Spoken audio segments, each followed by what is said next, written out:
The Incense Burner. Following the red gravel track that takes a traveller from the town to the temple through dense jungle and rice fields, passing water buffalo and oxen, that traveller arriving at the village, nothing more than a small collection of huts at the foot of the temple mountain, is likely to hear a low rhythmical sound so out of place in the landscape that it is unsettling. The sound is mechanical and low in frequency and comes from within a clearing in the jungle at the right to the edge of the village.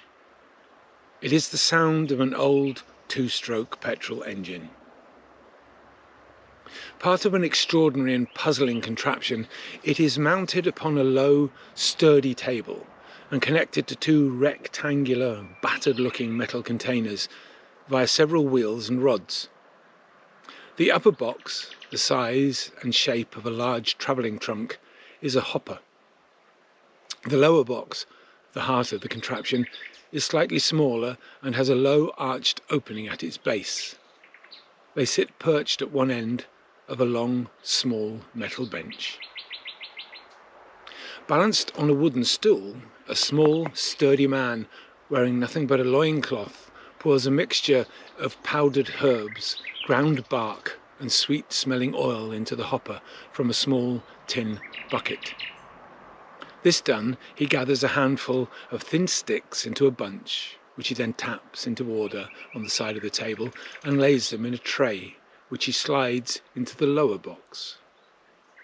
He leans over, peers in, calmly smooths and flattens the mixture with his hand, and then, without looking, turns a lever beside him. The wheels turn and the apparatus begins to vibrate. The sound of the engine and the wheels turning combine and align, synchronizing into a rhythmic throbbing which fills the space within the trees. The man, his skin the colour of the grains he has mixed, watches as the contraption, a work of folly as it might seem to an observer, does its work for a minute or two and then shunts out the sticks, now coated with the mixture. It shunts them along the bench. He gathers them, takes them away and carefully lays them out on a cloth stretched taut between bamboo poles nearby. He has been making incense since being tall enough to stand on the stool. Through all the years of living in the grove at the foot of the temple mountain, with that machine having been repaired and rebuilt it many times, neither he nor it has had a day of idleness. And in all that time he has never left the village or even gone up to the temple. Daily, one of the monks comes down to collect the incense and brings him food. Sometimes they stay a while with him to talk. When they do, they show him compassion, even love, and they warm his heart. But mostly he is alone with the machine, the half-wild jungle dogs, his thoughts and his dreams. When I first saw him, he was feeding one of the dogs, food from a bowl that a monk had brought him. He didn't see me. If he did, he disregarded me until feeding the dog, and then the machine was done. I was just another wanderer. Few came this way, and he knew that those who did would only pause until they had seen with wonder his contraption in action. When he did see me, he just looked up. We did not speak. We had no common language, and it did not seem necessary. He saw that I was walking lightly, and the hat I was wearing, given to me by a monk, told him that I knew where I was and where I was going. So he simply nodded, smiling to me, and got on with his work. I observed his serenity and poise as he moved around the machine, turning handles and tightening screws, or around the grove with his delicate incense sticks, laying them out to dry. It was almost mystical. I wondered how and when he had accepted his place in the world. Perhaps he had never questioned his this rather than that. Of course, I knew I was projecting my definition of allotted fate onto someone who understood nothing of the kind.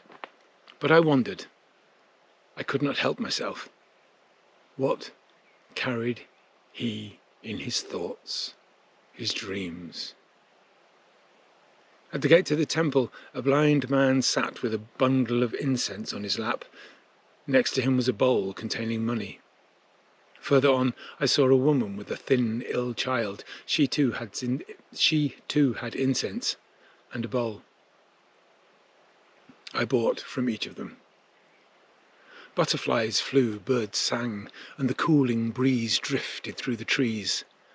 Alongside the path, a falling mountain river sang in its rocky ravine. The steps were irregular, but it was a comfortable climb.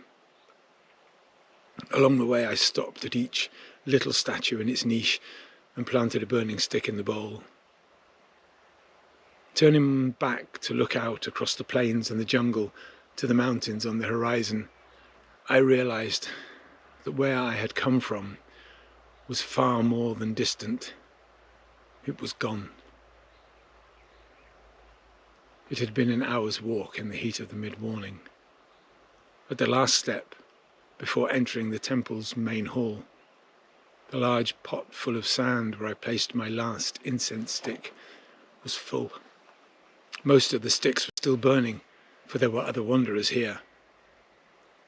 Stepping back to take in the colours, the beauty, and the golden presence of a magnificent Buddha statue, I saw streams of smoke rising from the incense sticks, and my eyes followed them, these catalysts to my imagination, as they drifted over the temple roof and up into the sky. Thus rose the breath of a man's dreams, the threads of his thoughts, those of a man who cares to leave no traces other than those. On the way down from the temple, I bought some more incense from the woman in the village. And as I sit now, writing this, my world is full of its sweet, sweet smell. Some people have really nice, expensive studios, really tightly made setups, well made, professional. I'd like you to see mine. Here it is. If it looks like the contraption in the story, well, now you know where I got the inspiration from.